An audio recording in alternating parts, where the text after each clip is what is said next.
Hello, I'm David Mandy, President of O&M Partners. I want to welcome everyone today to the Trilogy Metals Town Hall webinar. Despite the challenges of COVID-19, Trilogy has continued to hit their milestones and maintain a strong cash position, and they're here to tell you about all the developments today. For those new to these broadcasts, O&M has become kind of the link between the investing public and the public companies. In the past times, these groups kind of passed each other like ships in the night. Our digital roadmap enables us to keep pace with the tremendous changes in investor demographics and how they receive information. We want this broadcast to answer all your questions. The questions will be easily answered by going to the question panel of GoToWebinar, or you can email us.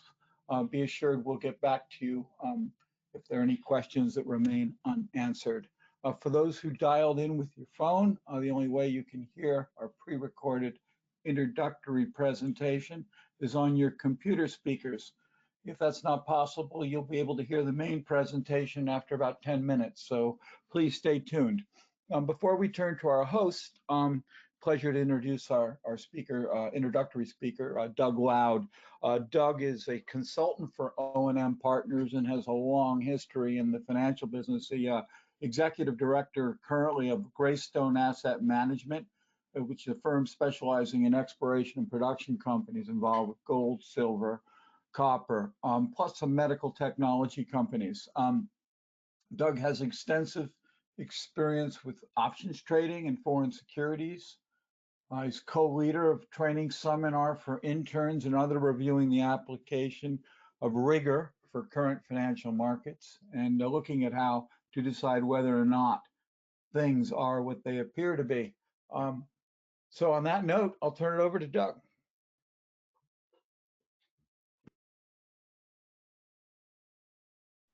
Hi there, I'm Doug Loud, speaking for Otis and Mandy today. We have a little surprise in the age of COVID. Some of the speakers often aren't able to show up when we thought they were, so I've been called in as your MC to try to talk to you today about copper.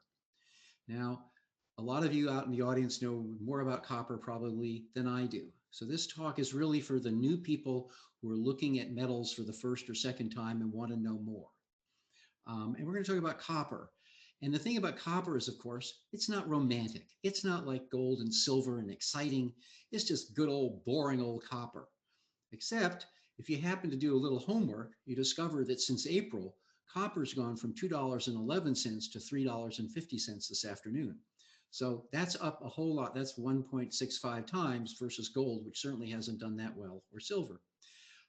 So you better be paying attention to copper. And we're going to talk about why copper matters, even though it's so boring. Now, copper has two problems. One is increasing use at the same time as a declining availability, and we'll touch on that. But the most important thing, if you remember nothing else about this talk, is look around your building, your house, your apartment, wherever you are. Think about all the wires in your wall, the copper. Why is it there? Because you use electricity. And a lot of this talk is going to be about electricity, because without copper, you don't have electricity in simple terms. One of the things you might want to do if you feel like reading a lot is there's a new book out called A Question of Power by Robert Bryce, B-R-Y-C-E. He talks about electricity, how we use it, different ways of producing it, do wind and solar work, do nuclear work, but it also gives you some interesting information on why electricity is so important that you may not have known about. Let's start with the use side versus the supply side, because there's some really interesting information there.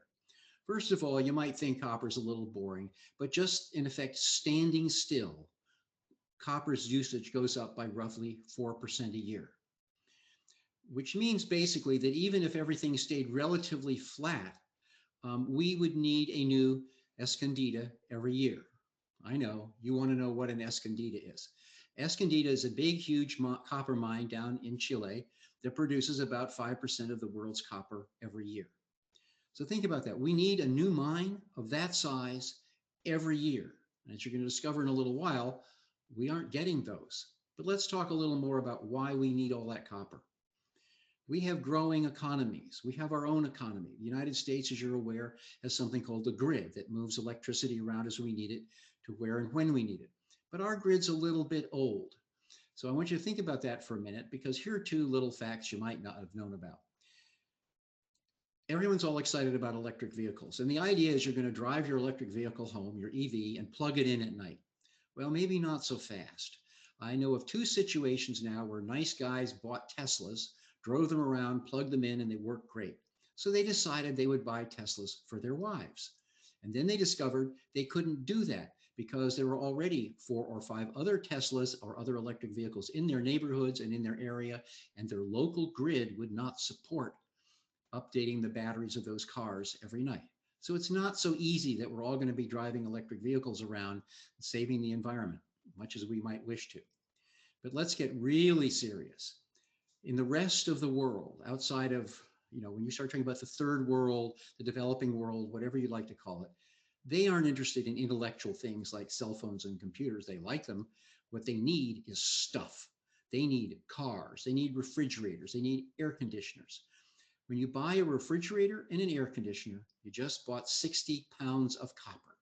We haven't even wired your house yet or built the substations, but we have to do that so that you can have your refrigerator and your air conditioner, whether you're in India or Indonesia. And oh, by the way, India, let's pause with them for a minute. Right now, unfortunately, there's a lot of talk about COVID and vaccines and how we need vaccines for 330 roughly million people. Did you know that there's almost that many people, 330 million people in India, who don't have electricity at all? That means a really rough lifestyle in our universe. In fact, if you like your history and you read the Robert Caro books on Lyndon Johnson, you may recall that when Lyndon Johnson was running for office in the early days in the hill country of Texas, which he was from, one of his campaign slogans was, "Vote for me, I'll get you electricity and you won't look like your mothers." What that meant to all the women in the audience and many of the men was that in those days, the women of the household spent a good part of the day carrying water in buckets from the well into the house, often up a hill, in order to have water in the house for drinking and washing and laundry and things like that. And he won on that idea that he would get them electricity, which he did do. Electricity now in our universe of internets and offline learning and things is vitally important. People have to have it and they want it. Another thing to think about is, are wind and solar going to help deliver more electricity? Well, we certainly hope so. There are some issues, such as, for the sake of argument, what's known as density, which is to say it takes a huge wind or solar farm to generate as much electricity as Big Alice, which is a generating station in New York, does, and it only takes up a couple of square blocks. On the other hand, we do need them. Hopefully they'll come along, but we like those. Solar and wind systems use a lot of copper. Furthermore, they usually aren't near the grid, so we now have to run the wires out to the grid from there. More copper. Electric vehicles, like we were talking about a minute ago, well, guess what? They use 5 to 6 times as much copper as a regular motor vehicle. We touched briefly on issues with Teslas getting repowered in local neighborhoods, but as these developing populations grow across the world, they're going to need their own grids. To give you an example, it is believed by some that by the year about 2050, I think it is, we're going to need the equivalent of 5 new grids the size of the US grid. Why? Because of these developing populations. What am I talking about? Well, let's just take Kenya, for example. I was recently there on an assignment, and between 1970 and 2020, the population of Nairobi had jumped from 250,000 to 6 million. So many people suddenly that they don't have enough water, never mind electricity for them, and they're madly scrambling to develop water production systems that can also produce electricity on a hydroelectric basis for that population. That sort of problem is happening all over the world. If you want some more fun, look up a dam called Tarbela in Pakistan. Great huge thing with 4 huge hydroelectric generating stations attached to it because the people need electricity and the politicians are promising it to them. Now, the flip side is if we're using all this copper, where is it coming from? Well, that's kind of the problem. The existing mines are getting old. And one of the things that happens when an existing copper mine starts to get old is what are known as deleterious elements start to get mixed in with the ore. Those are things like arsenic. Even some of the smelters don't want to, in China and other countries don't want to deal with smelting that kind of ore.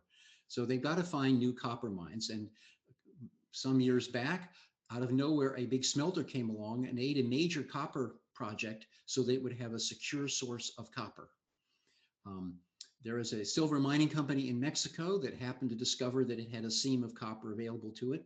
And since all of their silver production was being sold to, I believe it was a big Korean industrial firm that made solar cells, because solar cells use lots of silver, when that company found out that the mine had copper, they insisted they put in a copper line to produce the copper. Why? Because they can't get enough copper. They don't have a reliable supply. Why? Because during the last mining cycle, everyone was all excited that these big new copper mines were going to come on stream and get built, and they were going to cost like $5 or $6 billion to build and take 5 or 6 years to build. In fact, there used to be a running joke in the mining business that it took 10 years to get from discovery to the production of a real mine. Nowadays, those same projects that weren't built because they cost too much then, now are going to cost $10 to $12 billion, and they aren't going to take 5 or 6 years to build. They're going to take possibly 10 years to build, because now we have new social requirements, new social costs, permitting requirements, water requirements that make developing a new mining project much more time consuming and difficult. Also, if you pay attention to these things, you discover that a lot of these mines are in developing areas, and every once in a while something goes wrong. The miners don't like that, and they strike, and they can shut the mine down for a substantial amount of time. These are some of the problems confronting the supply of copper. So in the simplest terms we're using more and more copper every year, but we aren't in a position to supply it yet. So copper is going to go into what they call a deficit condition, which is they're using more of it than we're producing, and therefore the price of copper in theory will go up. And therefore you should be paying attention to copper and copper mining companies. I hope this has helped a little and given you a bit of a child's guide to why you want to pay attention to copper. Thank you very much for listening to me this afternoon. Thank you, Doug Loud. Scott, am I? I'm not. Okay, I thought I was echoing. Were we fine with that, Scott? Yeah, we're good. I think, Tony, I'll have you mute just until after David's done introducing you. Thank you. A pleasure. Now to turn to our host, Tony Giordani, excuse me. Tony's the President and Chief Executive Officer of Trilogy, has extensive experience as an executive officer and team leader. He was previously roles as president of Ivanhoe Mines, a base metals development and exploration company. Tony was also the chief financial officer at Kinross Corporation, senior gold producer. Both companies operated assets and in complex international projects at various stages of development. Tony has extensive experience with joint ventures and large capital projects, including Ivanhoe's 3 large development projects. I'll also add that prior to Kinross, he spent 10 years at Placer Dome, where he held a series of senior financial positions, including vice president and treasurer. I'm also on the call, pleased to have Pat Donnelly. Pat's the vice president, corporate communications and development. Pat has a broad range of experience, to say the least. He began his career as a project geologist 25 years ago, exploring for precious and base metals and even diamonds in Western and Northern Canada. Then Pat worked at a Canadian securities firm as a base metals mining analyst. And then he's also worked as was the president of First Mining Gold Corp, where he played a key role. And of course, now he's worked with Trilogy. So on that note, it's a real pleasure to turn the call over to you, Tony. Great. Dave, thank you very much. I very much appreciate the opportunity to participate in this town hall with O&M Partners. And before I start, I just wanted to thank Doug for stepping in on short notice and doing a very good job of giving a strong overview of what's happening in the copper space. And I think that, what Doug was talking about in terms of not just obviously the demand side, but the supply side are really key to the story. And we have had excellent performance in copper through the current year. And in fact, as we're looking at forecasts for future price increases in the copper space, I think a number of the analysts are still lagging in terms of where they see copper. In fact, the most recent forecast I looked at indicated that most people were below the current price level. So we should see some revisions in terms of where analysts are looking at it. In fact, Goldman Sachs came out recently and they did a big overview on the copper market. And we're certainly talking about copper hitting the $10,000 a ton level, which is a level it hasn't seen since 2011. So I think we're looking forward to a very strong copper market for the next couple of years, and obviously beyond that. So with that as an initial introduction, let me tell you a little bit about myself and Trilogy, and I'll get into the discussion and leave hopefully enough time for questions. I am the president and CEO. I joined Trilogy in June of this year, but prior to that, I had been associated with Trilogy since the company was spun out of Nova Gold in 2012, where I have been a director of the company since 2012. So I'm very well versed in how the company has gotten to where it is today. The company itself, Trilogy, is traded on the Toronto and New York Stock Exchange under the ticker symbol TMQ. Copy of this presentation will be available online on our website, trilogymetals.com. I encourage you to have a look at the website and have a look at the information that we have, not just with respect to this presentation, but the Ambler Mining District and the team, including the board of directors at Trilogy. So what I'm going to be talking about today is the Ambler Mining District and our interest in that district, and really focusing on the 3 points that are indicated on this cover slide. The high-grade nature of the deposits that we have, the great jurisdiction that we're fortunate to operate in terms of being in a tier 1 jurisdiction, and the solid partnerships that we have with South 32, NANA, and ADA. And I'll get into the specific details on all of those things, and so let's get started. In terms of the first slide here, slides 2 and 3 are forward-looking statements, and just highlighting that I will be making comments that would be considered forward-looking statements, and just want to advise the listeners of that.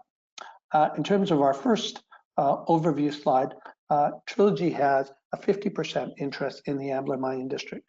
So the Ambler Mining District is a district that's been known for a number of years. In fact, deposits there were discovered in the 50s, and there's been significant exploration performed in the district over the years. And we're talking about having discovered about 8 billion pounds of copper, 3 billion pounds of zinc, and over 1 million ounces of gold. And so in total, I believe there's been about $150 million spent in exploration in the district.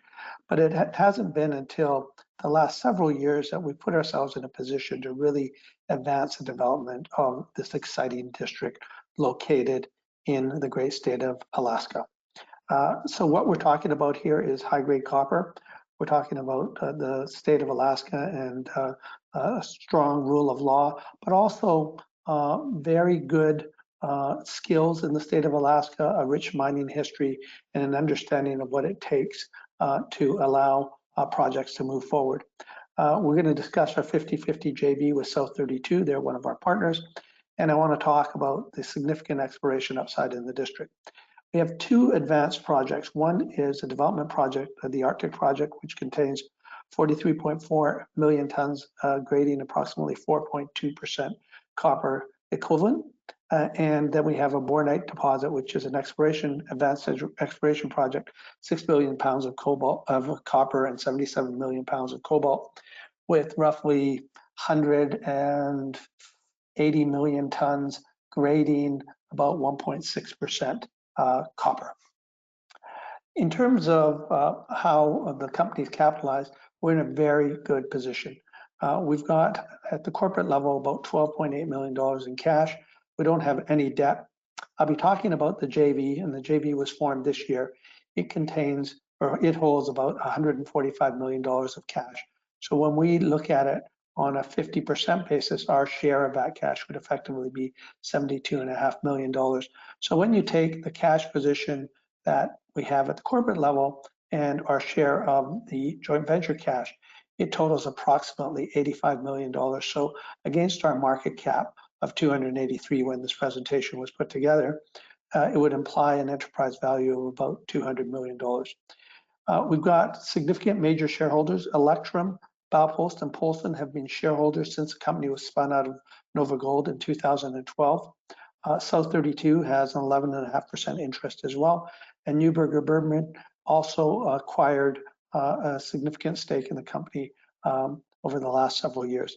In addition, management owns a sizable investment in the company, and there have been significant increases in management holdings in the last several months. In fact, personally, I have added 375,000 shares to my holdings in the last 2 months, with 200,000 shares purchased in the open market recently. So we feel we're in a strong financial position, and we're in a strong position to advance the projects that I'm going to be discussing. In terms of our partnerships, there's 3 key partnerships that I want to discuss, and and I'm going to cover them off in order. Firstly, South 32, secondly, NANA, and lastly, but very importantly, the state of Alaska and ADA. In terms of our partnership with South 32, South 32 has invested approximately $200 million in Trilogy and the Ambler mining district so far. They invested $145 million to acquire a 50% interest in the district. And with that investment, we formed a new company called Ambler Metals LLC. That company is domiciled in Anchorage, and we have a new management team that is overseeing that company. All of the personnel that operated or worked for Trilogy in the past, prior to the formation of a JV, have been transferred. The Alaskan personnel have been transferred to Ambler Metals LLC, and we've got a full management team in place as they're working hard to advance the development of Arctic and advance the exploration activities in the Ambler mining district. South 32 initially invested $30 million in the company that was spent on exploration. And once that money was spent, they had the option to acquire the 50% interest in the Ambler mining district, which they did by contributing $145 million into the company. South 32 is a diversified mining company with its corporate office located in Perth. It has operations worldwide. It made a significant investment in North America a couple of years ago when it acquired Arizona Mining in Arizona for about $1.2 billion. And its second most significant investment in North America has been its investment in the Ambler mining district and Trilogy. In terms of the district itself, this slide just highlights the area of interest that we're talking about. It's a large land position in the northwest part of the state, 172,000 hectares. There's 3 different color patterns on this slide, which I'll highlight. The red outline were the original mining claims that were acquired from Kennecott 2003. The green area is our claims that, or land that was put into the JV by NANA, and I'll be speaking about NANA in a moment.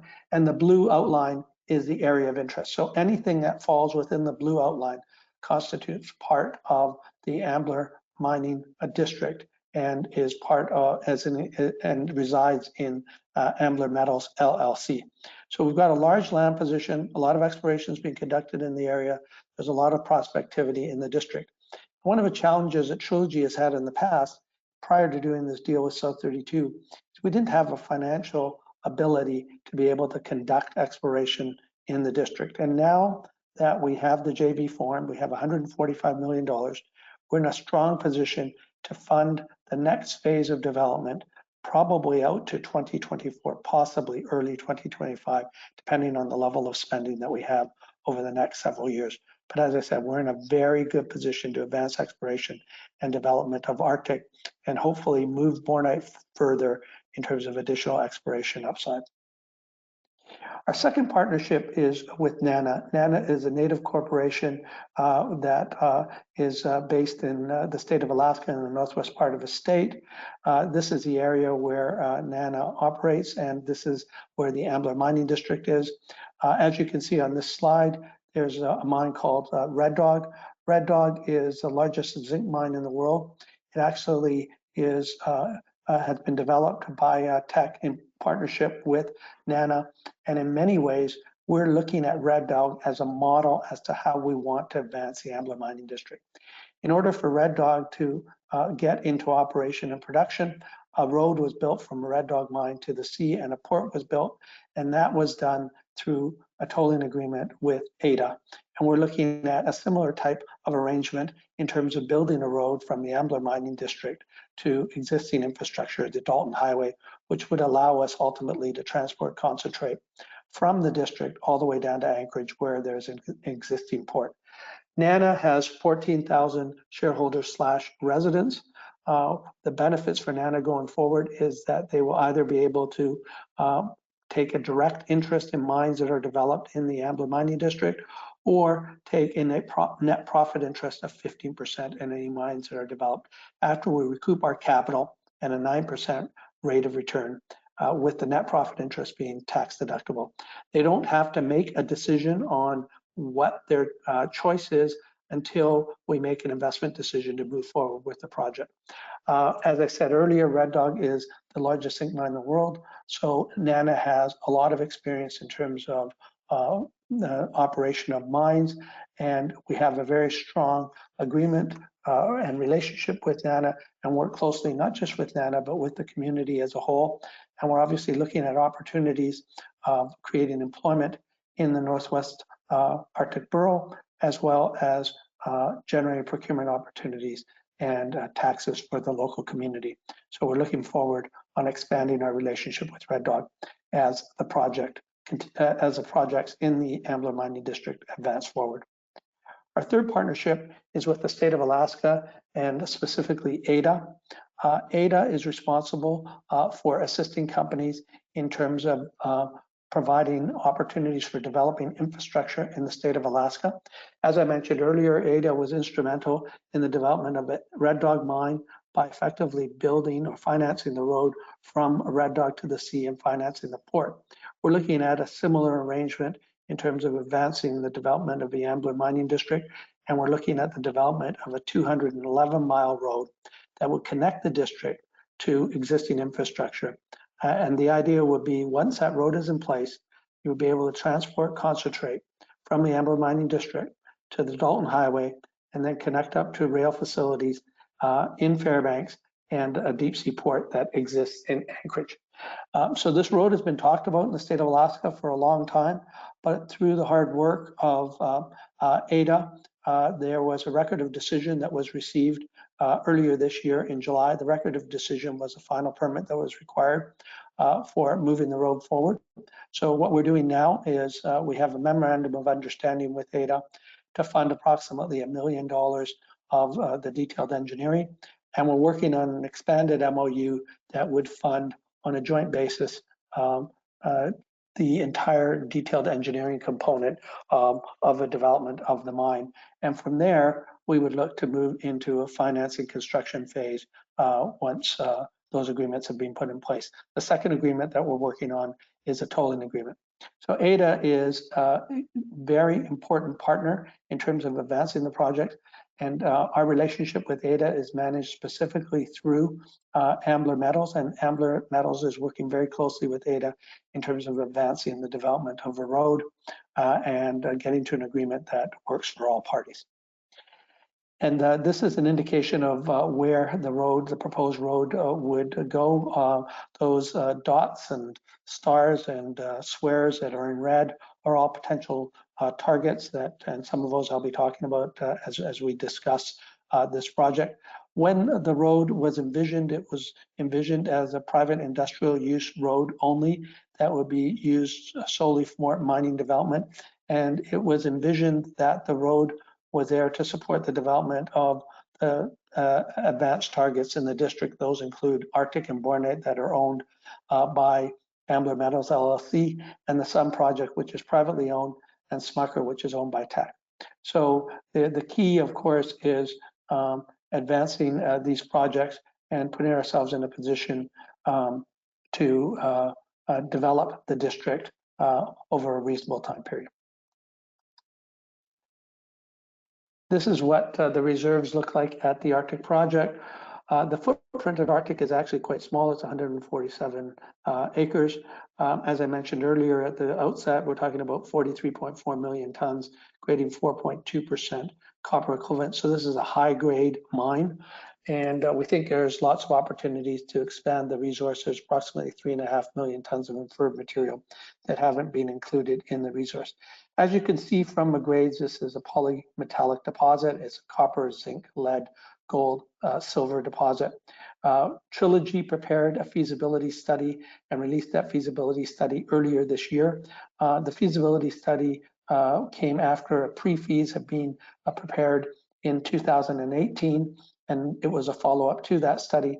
What's happened with the study work now is being provided to Ambler Metals LLC, and Ambler Metals is taking this work and following up on additional study work that's required to advance a project and put ourselves in a position to start the permitting process in terms of advancing Arctic.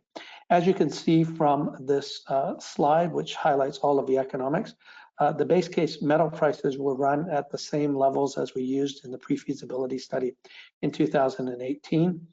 Initial capital costs are about $905 million, with total capital costs approximately $1.2 billion. The NPV of a project on an after-tax basis, with all the assumptions that have been built into the FS, is $1.1 billion. Cash costs are 32 cents, an IRR of 27%. And a number that I like to look at, which is the capital intensity ratio, which shows what the initial capital is divided by the ton of equivalent copper, is low at $6,400. So that's at the base case metal prices. As Doug mentioned, copper's had a good year. We know that gold and silver performed well, as has zinc and lead. So when you look at actual spot prices of where prices are today, the NPV rises to $1.7 billion, and the IRR definitely goes over 30%. And in fact, the cash costs become negative. Now, as I said, with our forward-looking statements at the beginning, we don't know where the commodity prices are going to be going in the future as we advance the project, nor do we know if there's going to be some capital costs. But what we do know is that we have a strong IRR project, which has a 12-year mine life and has the potential to have an increased mine life through accessing additional deposits in the district that can be permitted and ultimately processed through the Arctic mill.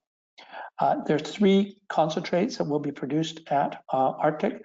They include copper concentrate, a zinc concentrate, and precious metals concentrate.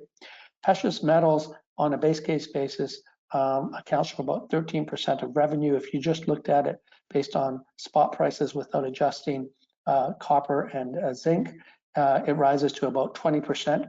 So this mine is actually, in some respects, a small gold mine. It's going to produce about 82,000 ounces of gold equivalent production.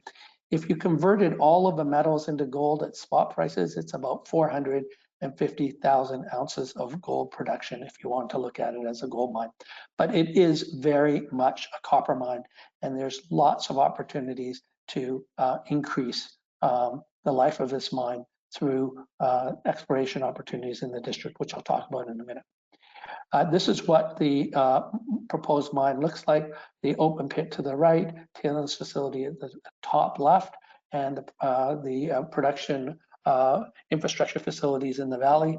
The work that Ambler Metals LLC now is doing is expanding on the FS work that was prepared by Trilogy and looking at additional study work that needs to be done so that we can put ourselves in the best position to advance the permitting process.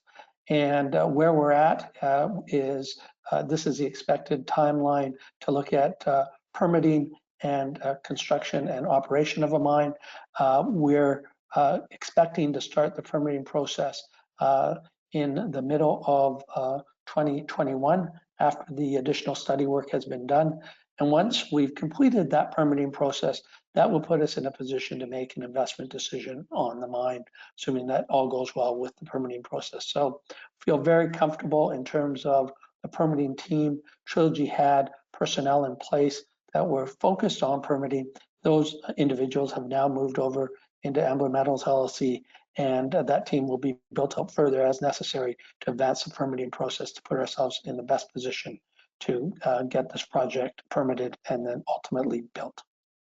In terms of the specific permits, there's one federal permit required. It's a 404 wetlands permit. The rest of our permits are state permits and borough approvals. There's no federal lands, which makes it easier to permit. And we believe we have strong support in the state. I can certainly draw your attention to a Department of Transportation press release that came out when the road was approved, where politicians in the state expressed their support for the development of the Ambler mining district. So we think we're in a strong position to see this project move forward from a permitting point of view. As Doug mentioned, there's going to be a dearth of quality copper projects that are available to be developed in the next several years, and having a high grade project such as Arctic puts us in a very strong position in terms of advancing the development of that project, and then from there looking at other opportunities in the district. In terms of exploration upside, we like to think of this as pearls on a string. What you can see on this slide is the area of interest, and there is Arctic, 43.4 million tons. I mentioned bornite previously, it's 180 million tons copper.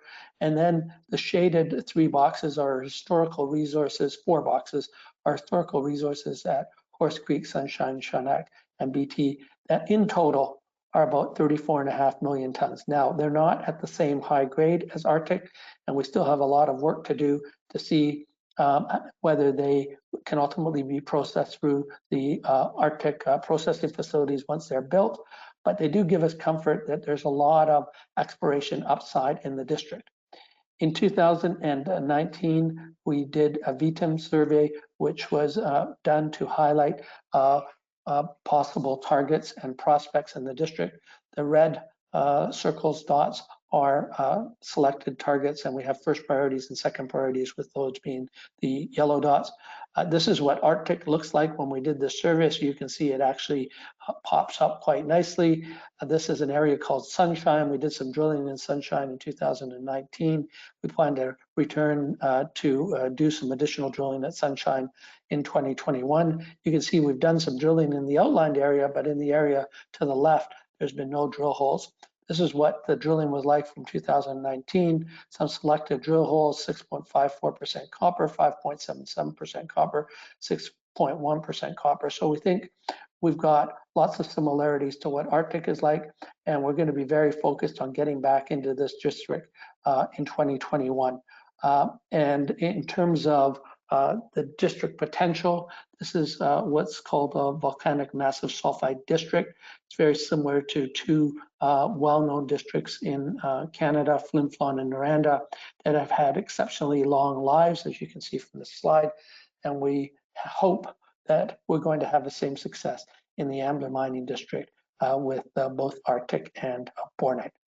In terms of upcoming catalysts for Trilogy, as I indicated, we're focused on optimizing the feasibility study that being prepared by Trilogy, and Ambler Metals is working on that.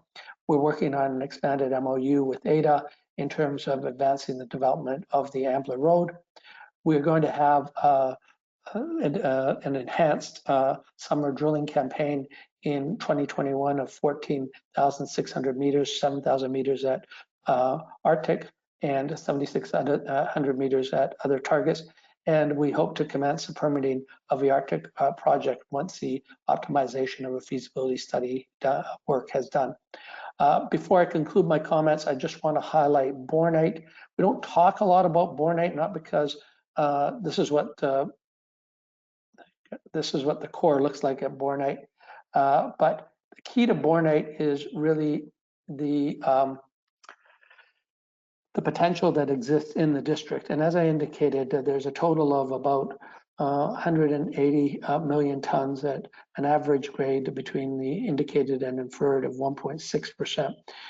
When this project was still owned by Nova Gold in 2011, there was a drilling that was conducted in the circled area where we intersected 35 meters at 12% copper, 170 meters at 4% copper.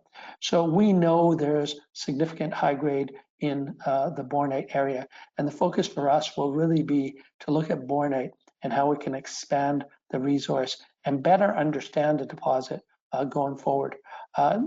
We'll be looking at some field programs next year, and it's not clear whether we'll be drilling up bornite next year or not. That's still to be determined, but we're very excited about the exploration upside at bornite going forward. And we feel when you look at the Trilogy valuation, there's really no amount that's being included in the valuation for bornite. It's all really focused on the cash position that we hold and the interest that we have in the Arctic mine development. So we think there's lots of value upside. We've got a great story here. We're in the state of Alaska. We've got high grade deposits. We've got solid partnerships with South 32, NANA, and ADA. And we've got the financial ability to move these projects forward, certainly through to 2024, possibly 2025. So we're very excited about what the future holds for the company. And with that, I'm happy to take any questions that anyone may have. Thank you. Thank you, Tony. Very great presentation. We're going to start with Bruce Daigle. Bruce, question today for Tony. Just unmuting. Take a second.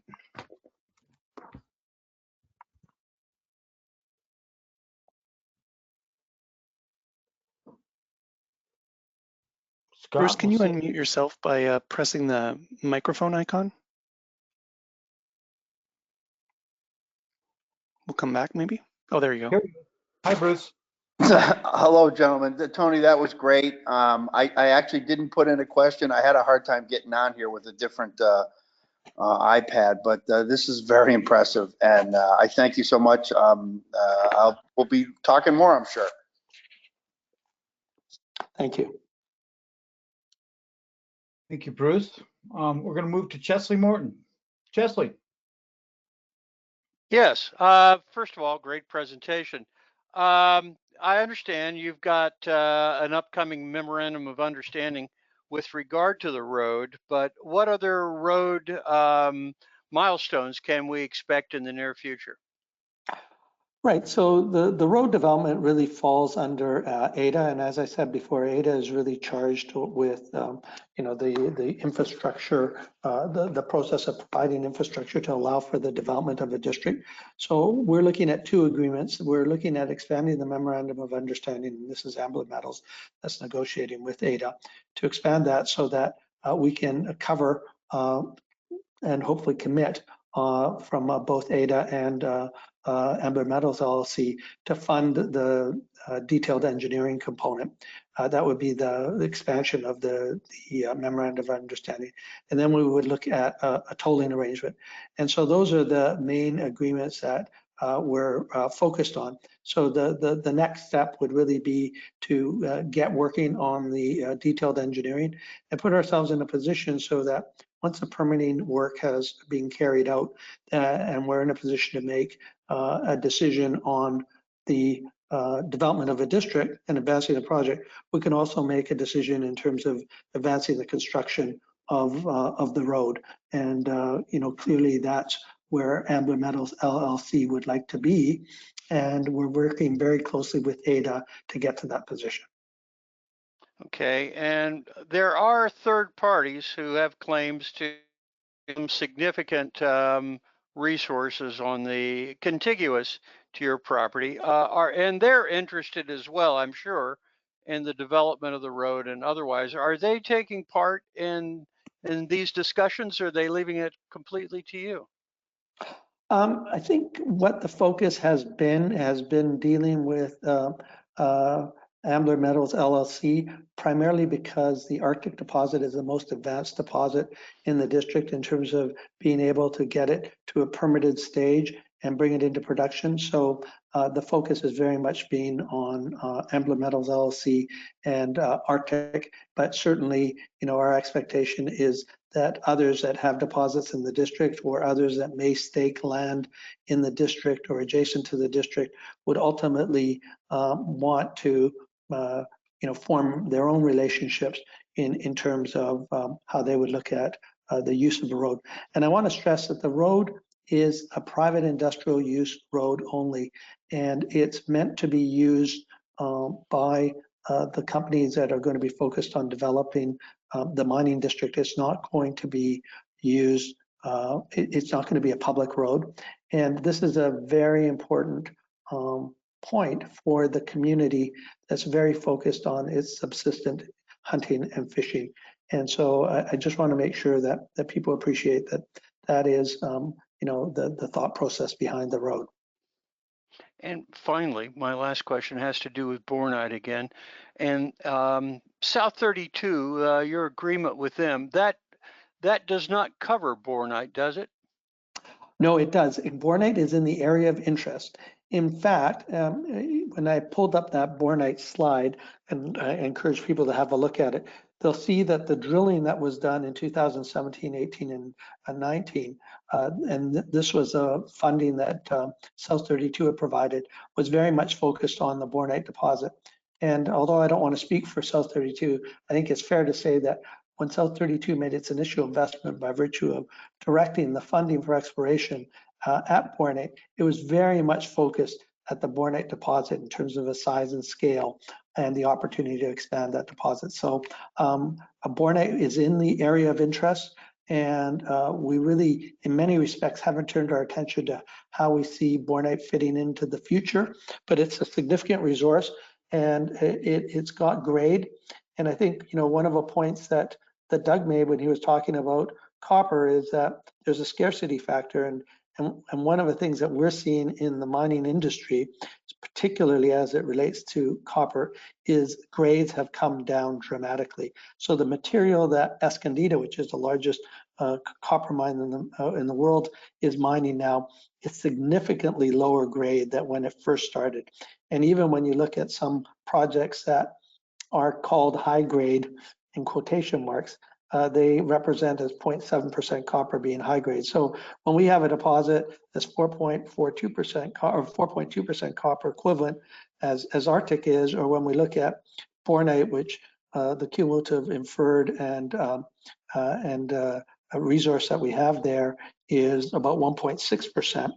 When you put it all together, we do feel we have very strong deposits that will merit being ultimately developed. Okay, thank you very much. You're welcome. Thanks, Jess. We're going to turn to Jeff Masseri. Jeffrey, good to have you on the call, Jeff, today. Questions from Jeff? Yeah, okay, thank you. Hi, Tony. Hi. That was really great presentation, and you really have some very, very impressive copper grades there. Am I right in assuming that the production would, if you had to take a guess, would be somewhere in 2027, 2028? Yeah, Jeff, it's really going to depend on, I'm going to answer. It's going to depend on how long the permitting is going to take. Yes. It's going to depend on the road construction, and it's going to depend on our ability to get into the district and hopefully not have inclement weather while we're doing the actual construction of a processing facility and the pre-strip. So I think those are the three key factors. I think your timeline's probably pretty accurate when you sort of think about a permitting horizon that in a best case scenario might be 30 months, but I think it's probably more like 36 months just based on what we've seen in the state of Alaska. That puts you into mid 2024 in terms of being able to make an investment decision. And you've got to obviously have the road constructed, and that road will be constructed in phases. And once ADA is constructed, let's say the ice road or Pioneer Road, you're in a position to be able to utilize that ice road or Pioneer Road that ADA has constructed and transport your materials and supplies into the district so that you could start the actual construction of a mine. So those are the sequences, but I think your timeline is in the right, it's about the right time period, and it factors in those three significant considerations. Mm-hmm. Thank you. And I'm assuming that you will be, when you're going to be financing this thing, you will be considering streaming the zinc and maybe the gold as well.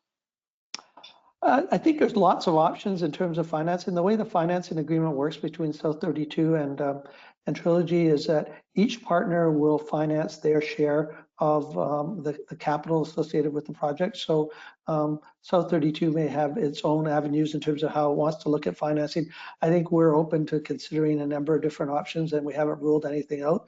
And the thing about having a number of different metals, including gold and silver, and having I think it gives us lots of optionality in terms of looking at a number of different considerations, and I think we've got lots of flexibility at the Trilogy level to look at financing alternatives that could involve streaming. But at the end of the day, we'll just have to see what else is out there, and there's certainly offtake opportunities. There could be other financing opportunities that are available to us in terms of the debt market. So I think we're open to considering a number of different options. And now that we've got a feasibility study at a Trilogy level, and that information is being provided to Ambler Metals LLC, we're in a better position to start to have those discussions.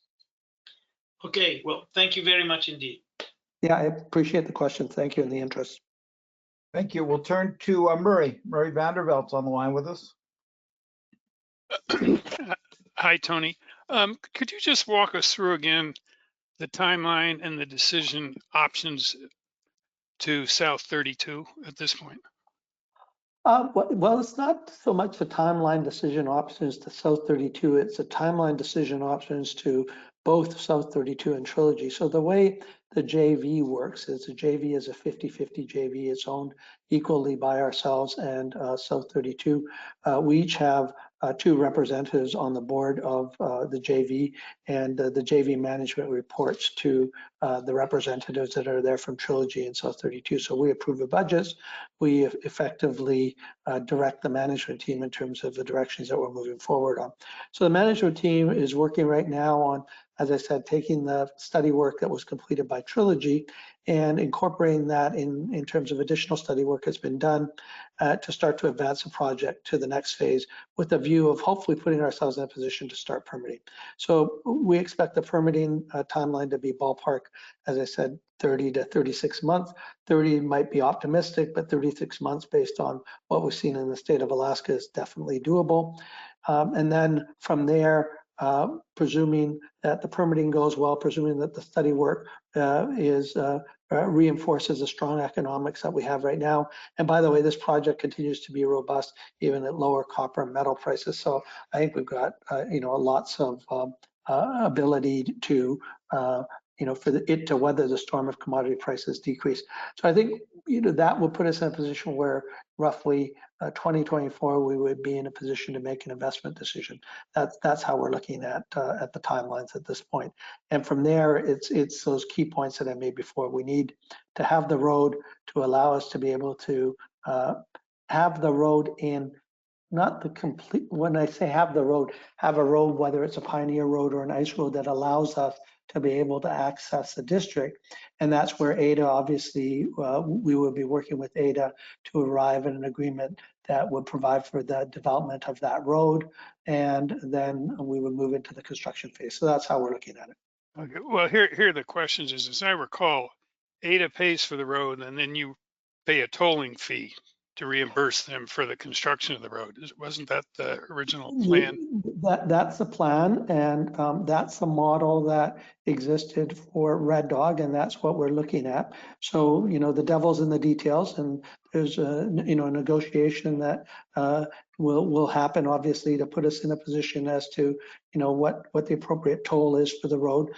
If you go back to the materials that were put together on development of this district that are posted on NADA's website, this road has an operational life of 50 years. It was envisioned that it was there to open up the district, and it highlighted that there were 4 significant deposits up there: Sun, Smucker, Bornite, and Arctic. So that's got to factor into some of the discussion as we look at that. But those are discussions that Ambler Metals LLC is engaged with, working with ADA in terms of advancing that. But that is exactly the approach. The operating costs would include a toll associated with the road, and there would also be a maintenance component with maintaining the road. Sure. So we're happy partners now, but we're 50-50. So if we get out to 24, we think we know what the environment for copper is going to be, but of course we never do. But what happens if one of you guys wants to go ahead and the other one wants to delay for a while? Then is there a negotiation to try and buy the interest of the other party out? I mean, just walk us through the options that might be available, let's say in mid-24, when one partner wants to go ahead and the other one doesn't. Well, it's hard to speculate on what's going to happen in 2024. What I can say is that we're very focused on putting ourselves in a position so that Trilogy is able to finance its share of capital, so that when we get to the point where we make an investment decision, we're not going to be in a position where we can't fund our share of capital. So that's really going to be a focus for the Trilogy management team to look at, and that's what we're thinking about. That's what we want to put ourselves in a position to be able to do. We have a strong partnership and relationship with South 32, and we think that each party is very respectful of the other party, and I think we'll get to the right outcome. We want to see a robust project be developed. It has to be technically sound and economically sound, and based on our feasibility study, it certainly is. But a lot of work is going to be done between now and that investment decision as we work through the permitting process.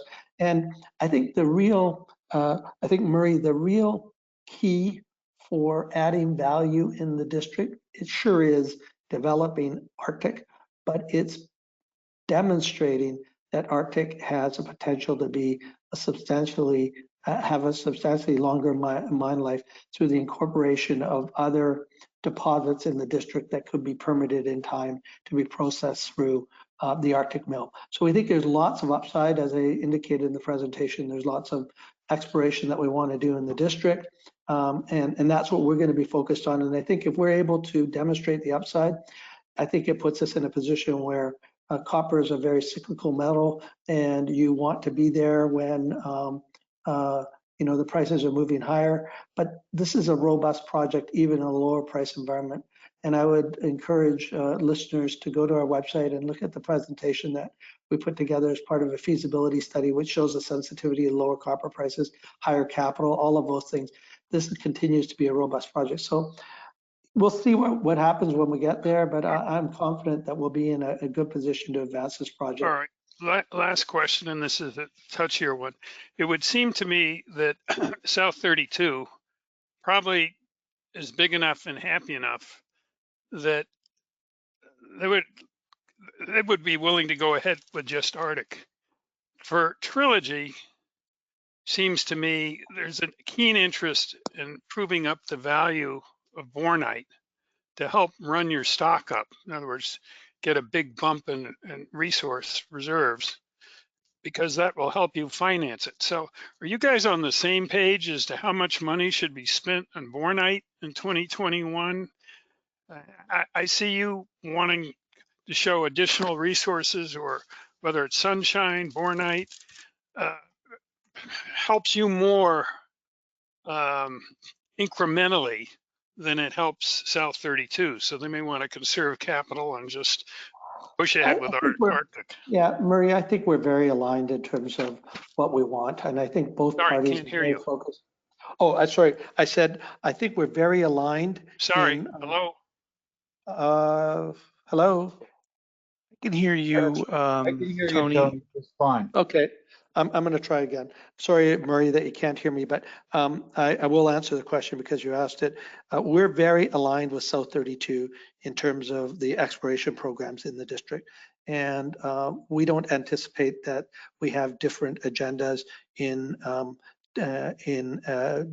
finding more resources that can be processed through Arctic, finding hopefully another Arctic in the district, and advancing bornite. South 32 has invested $200 million in the Ambler mining district and in Trilogy.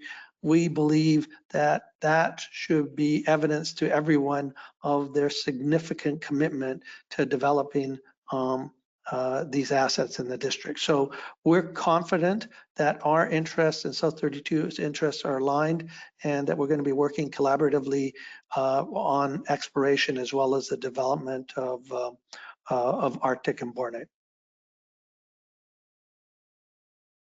Thank you, Murray, for your questions. We'll turn to Stratos. Stratos, you with us today? Yes, hi. My questions have been answered. Thanks very much for the presentation. Thanks for being on the call, Stratos. We'll turn to Doug Loud. Doug, we did our introduction to copper today. Yes, hi. Fascinating project description, Tony. My favorite topic is, of course, permitting.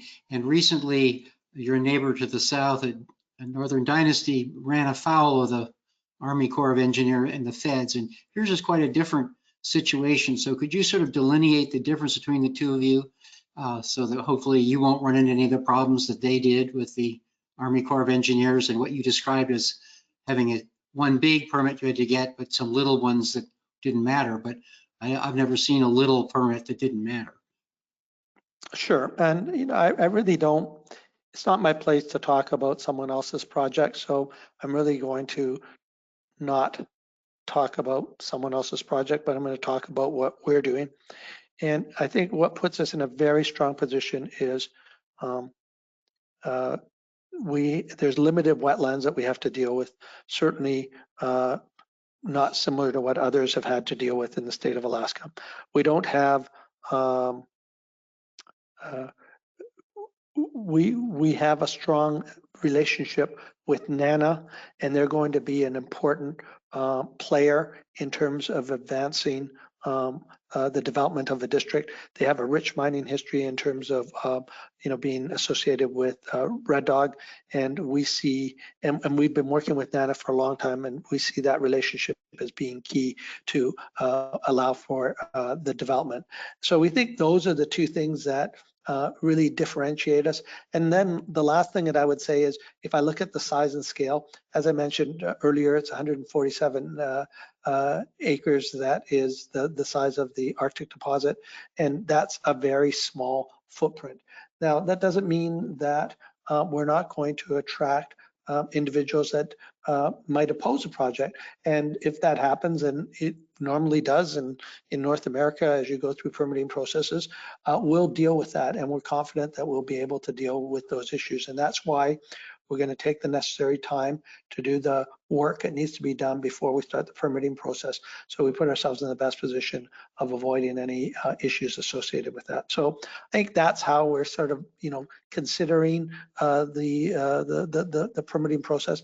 It's never easy, but we feel that, we feel very confident. And we also feel that when you look at the state of Alaska and the fact that less revenue is coming in from oil and gas now, and there's been a lot less drilling in the state, I think there's a real desire to find other avenues of revenue in the state, and it has a rich mining history. And so we think that responsible mine development can certainly fit in terms of a diversification of the economy, providing jobs, revenues to the state and to the native communities where we operate. So that's how we're looking at it. That's great, because you confirmed what I sort of thought, but I'm glad to hear you confirm it. So thank you very much, and fascinating project. Thanks. Yeah, thank you. Thank you, Doug. Okay, that's our questions today, Tony. I'll turn it back to you for closing remarks. Well, as I said at the outset, I just want to thank O&M Partners for the opportunity to participate in the town hall. We're very excited about our prospects going forward. The stock has had a bit of a seesaw year this year, and I think part of that is unfortunately due to the fact that as copper prices move higher, people are focused on companies that are producers right now. But we feel, just given the quality of the projects that we have, the partnerships that we have with South 32, NANA, and ADA, we're well positioned to advance our projects. As I said throughout the presentation, we're talking about high-grade copper in the great state of Alaska, and we're well funded through 2024, possibly 2025. See how things go, and we think we've got a lot of positive catalysts that are ahead of us. Management and the board has increased their personal holdings in the company over the last 2 months, and I expect that to continue in the future. So I think we're really demonstrating that we're focused on advancing Arctic and ultimately Bornite, and that we're prepared to invest in Trilogy directly. So look forward to providing the market with updates in the future. Our ticker symbol is TMQ on the New York and Toronto Stock Exchange, and encourage you to go to our website, trilogymetals.com. Thank you very much. Thanks for your time and attention. Thanks, Tony. Great presentation. I want to wish everyone a pleasant evening. And we'll be following up for feedback with people, and then and also any further questions, please feel free to text them in, and we'll get back to you with answers. Have a pleasant evening. Thanks again, Tony. Yeah, welcome.